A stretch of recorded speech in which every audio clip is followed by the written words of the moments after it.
mí hacer arquitectura es un placer, o sea, yo me divierto haciendo arquitectura, me obsesiono haciendo arquitectura, me puedo tirar horas viendo, resolviendo tal cosa, o sea, es una oportunidad de hacer una cosa diferente. La experiencia más importante quizás en mi etapa de formación fue el taller de arquitectura, o sea, el hecho de entrar a una carrera en el cual tienes un curso que se va a establecer como la columna vertebral, 10 ciclos haciendo taller, y finalmente en algún momento de la carrera poder haber entrado a un taller que era probablemente el taller más competitivo, es el taller más competitivo de la arquitectura peruana, y es pues donde yo me formé, que es el taller de arquitectura de la Ricardo Palma con el arquitecto Juvenal Barajo, ¿no? O sea, ahí yo he pasado por lo menos 4 años de mi formación y de ahí casi 10 años de profesor de la universidad, y puedo pues dar fe que lo que te genera el taller y lo que te enseñan los profesores ahí es amar la arquitectura, a dar todo por ella, a no tener un límite creativo, a tratar de buscar siempre una solución, a replantearte siempre el problema y sobre todo a esforzarte, ¿no? O sea, aprender que esto es un tema también de disciplina y de trabajo. O sea, yo creo que ese ha sido probablemente uno de los puntos más importantes, ¿no? Y llego a la Richie casi de casualidad, o sea, no estaba en mis planes iniciales poder hacerlo. En algún momento, terminando el colegio, mi único camino era entrar a una universidad nacional y postulé un año, creo, un poco más completo a la uni y no ingresé. O sea, la primera vez me quedé por 33 puestos y la segunda vez me quedé por un puesto, o sea, por 2 centésimas. Y simplemente mis papás tomaron la sabia decisión de decirme: oye, ya no pierdas más el tiempo, o sea, vamos, anda a la Ricardo Palma y ya vemos nosotros cómo hacemos, cómo pagamos esto, pero tú tienes que estudiar, ¿no? Entonces dejé de intentar en la uni y me fui a la Ricardo Palma, y creo que ya un poco el resto es historia, ¿no? Fue la mejor decisión. Yo creo que debería ser primordial. Yo creo que en ciudades como Lima es un poco difícil, porque que el arquitecto participe en la ciudad, desde el estereotipo que tienen los arquitectos es un poco difícil. O sea, el estereotipo que nosotros mismos nos hemos formado es un arquitecto diseñador, es un arquitecto que genera cosas bonitas, y eso se ve reflejado desde en el diseño interior, las casas. Los edificios no tanto, lamentablemente los edificios de vivienda son la mayoría bastante malos, y ahí un poco lo que manda es el mercado. Ahí es cuando comenzamos a perder territorio. Hasta finalmente puedes hablar de un arquitecto urbanista que pueda hacer cosas en la ciudad, es un poco difícil. Tenemos arquitectos urbanistas que se llenan la boca, que los pueden entrevistar y que pueden decir un montón de cosas, pero el 98% de las cosas que dicen simplemente son inaplicables en la realidad. O sea, cuando tú agarras y te confrontas con un sistema de inversión nacional, te confrontas con unos presupuestos, te confrontas con una idiosincrasia de la gente, te confrontas con un montón de cosas de la realidad que a veces los arquitectos no vemos, nos queda corto eso. Entonces yo creo que ahí también el arquitecto tiene que comenzar a encontrar caminos mucho más viables y reales de cómo inmiscuirse en cómo transformar la ciudad, y no solamente desde un punto de vista de lo que dicen los libros de urbanismo, ¿no? Sino también entender un poco cómo es la gente, cómo es su economía, cómo piensa, cómo es la política, de cómo se generan esas oportunidades. Tiene que ser importante. Para mí el taller de diseño significa la experiencia que yo viví. O sea, yo quisiera que los alumnos repitan la experiencia que yo viví. O sea, el hecho de poder tener un taller en el cual se están dando las condiciones donde los profesores no le exigen al alumno las cosas que él quiere ver. O sea, a mí no me interesa si el alumno diseña como yo. O sea, no es mi idea que los alumnos diseñen como yo diseño, sino me interesa que ellos diseñen como ellos quieran. Y lo importante es que eso que ellos quieren tenga un sustento en la realidad, tenga una forma de hacerse correcta, y además sea una historia que ellos mismos se crean. O sea, si viene el alumno y ni él mismo cree en su proyecto, es un poco difícil que nosotros podamos creer en una crítica en ese ejercicio, en ese proyecto. Entonces creo que eso es importante, ¿no? De alguna manera es una libertad que tiene que ser sustentada por el alumno. Tú haz lo que quieras, pero lo importante es que tú estés en capacidad de poder sostener eso en todos los procesos de la arquitectura. Eso es ser finalmente profesional, ¿no? Es que si yo decido hacer un edificio lechuga, finalmente ese edificio lechuga encuentre cómo poder estructurarse, sustentarse, construirse, etcétera, hasta llegar a un producto. Ese es que si al final se diseña como cajas blancas o como nubes, no, para mí es irrelevante un poco eso, ¿no? Entonces eso es, y que el mayor elemento en el taller del cual uno aprende no es el profesor, sino son los alumnos. O sea, el mirar al compañero, el ver, establecer relaciones con él, el competir con él, te llevas más cosas de lo que muchas veces nosotros como profesores podemos transmitir.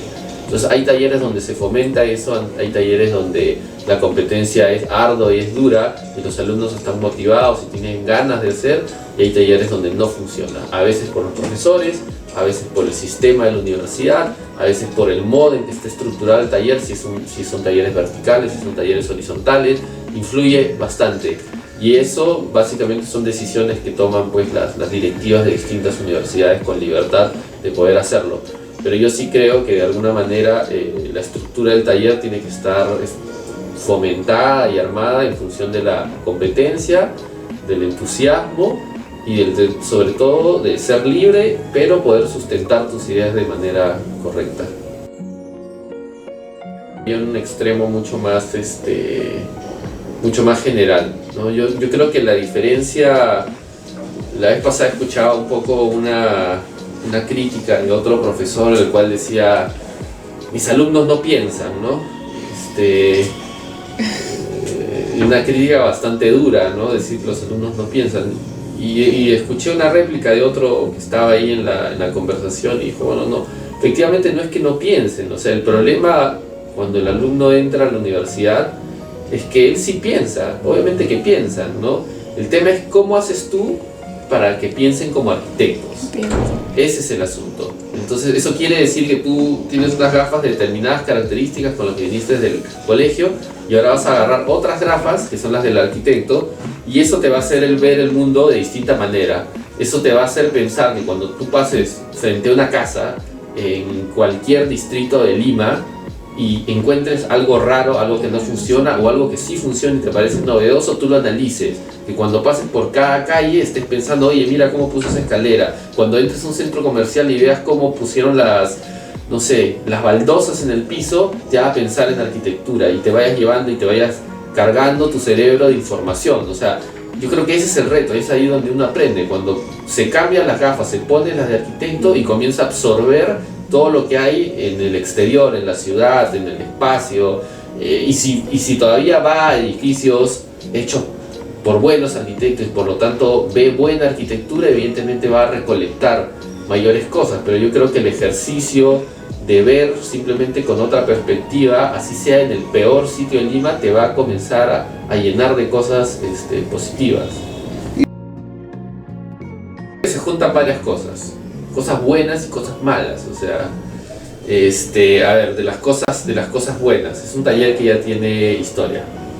O sea, no es un taller que se improvisa de un ciclo a otro, como sucede en muchas de las universidades. Es un taller que ya tiene casi 40 años, que tiene una estructura bastante clara, que los alumnos desean estar ahí, que es lo más importante, que los profesores desean estar ahí, que es lo más importante. O sea, es un taller donde no llegan turistas. O sea, el que se mete al taller ya sabe a qué se va a exponer. Así eso le cuesta el ciclo, ¿no? Al alumno sabe a qué se va a exponer. Y si uno entra como profesor, también sabe a qué se va a exponer. O sea, puede haber un día tranquilamente que te puedes quedar hasta las 11, 1 de la mañana criticando. Puede haber feriados en los cuales criticamos. Podemos tener entregas en Viernes Santo. Podemos, cosas por el estilo. O sea, es el compromiso. Ahora, ¿de dónde nace ese compromiso?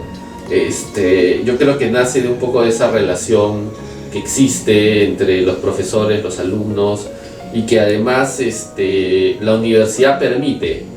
Y ese decir la universidad permite, en muchos casos es lo contrario a lo que sucede en otras universidades. O sea, el taller de arquitectura de la Ricci, el taller 15 de Baraco, funciona ahí porque está en la Ricardo Palma, y no funcionaría en otro sitio porque la Ricardo Palma, lamentablemente, es una universidad desordenada, por decirlo elegantemente.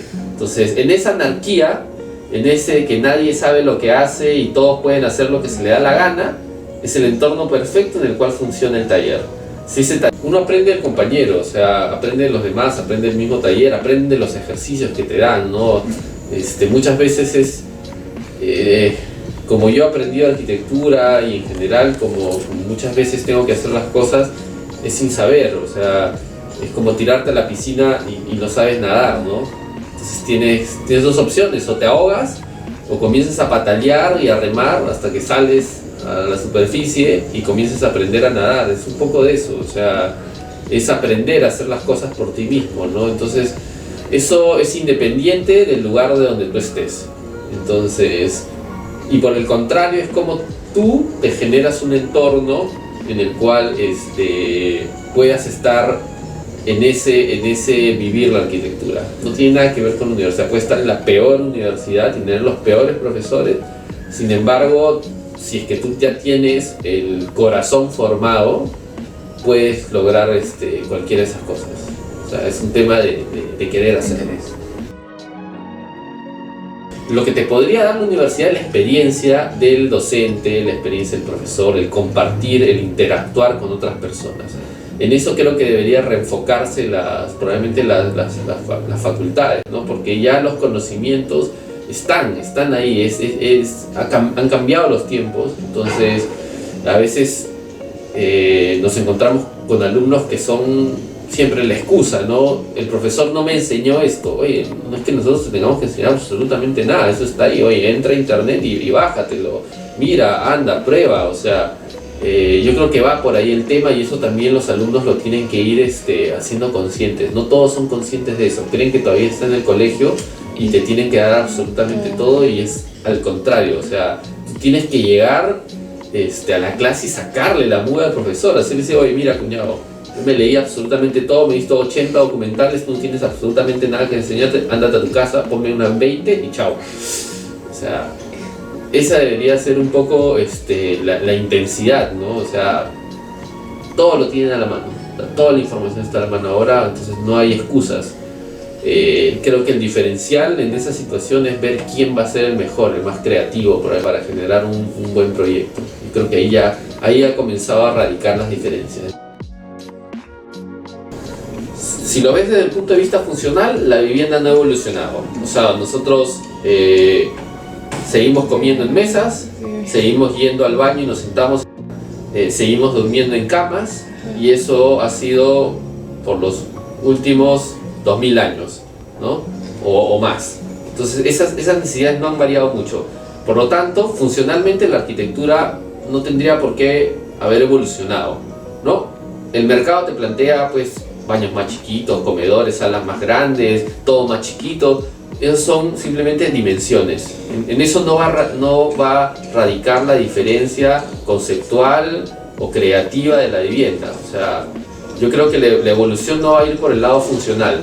Para un estudiante es necesario que lo sepa. O sea, tú tienes que saber la distancia que hay entre un inodoro y un lavatorio, cuánto mide una ducha, qué espacio es el mínimo de ancho que necesito para un comedor de tantas sillas, en la cocina cómo es que se cocina, dónde va el horno, dónde va la estufa, dónde va la campana. Eso lo tienen que saber.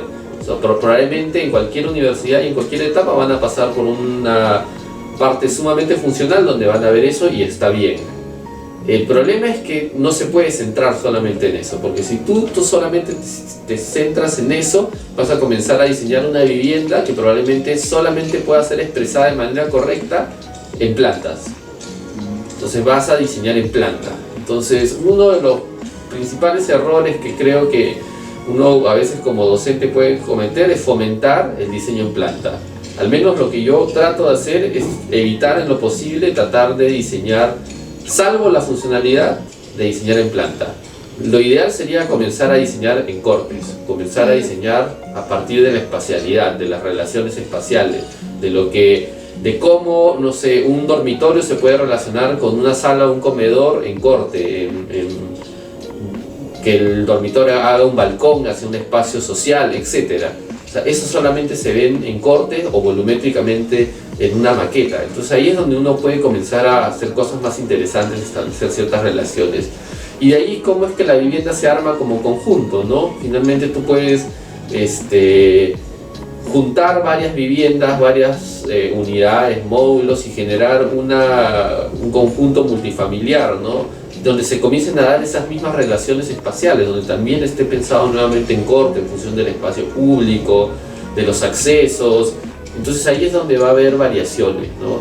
Yo creo que es un tema más de estrategia que un tema funcional o un tema formal inclusive, porque resuelta en tu cabeza la funcionalidad, en realidad el proyecto podría tomar cualquier forma.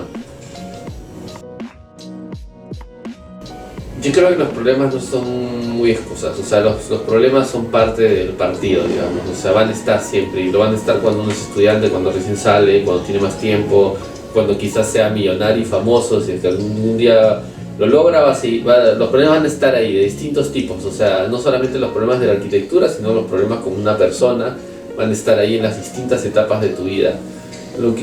Lo que yo creo que uno tiene que ir madurando es probablemente los tiempos, ¿no? Que es lo que a mí me ha pasado. O sea, yo pensé que terminando la universidad uno tiene la idea que termine y ya va a tener trabajo, y va a hacer esto, y va a lograr un montón de cosas, y va a ser famoso, y va a tener obras, y no es así. O sea, cada cosa tiene sus tiempos y hay que perseguirlo y hay que estar ahí y no perder finalmente el objetivo. Yo creo que si uno se mentaliza, visualiza y tiene bien claro el objetivo en su cabeza, finalmente las cosas se van a ir acomodando, el universo va a ir confluyendo a que tú logres esas cosas. Entonces ahí es donde creo que radica, no perder un poco esa visión, ese sueño, y el tiempo es una cosa que va a ir pasando y va a irte ayudando de alguna manera a resolver eso, pero probablemente nunca resuelvas ciertas cosas, siempre te quedes con cosas ahí, que es parte finalmente de esto, de ser arquitecto, ¿no? Para mí hacer arquitectura es un placer, o sea, yo me divierto haciendo arquitectura, me obsesiono haciendo arquitectura, me puedo tirar horas viendo, resolviendo tal cosa, o sea, es una oportunidad de hacer una cosa diferente y por eso me gusta hacer siempre cosas diferentes, ya como una línea de diseño trato de no repetir algunas cosas, entonces para mí es divertido, ¿no? Es involucrarme con una cosa que me gusta hacer, ¿no?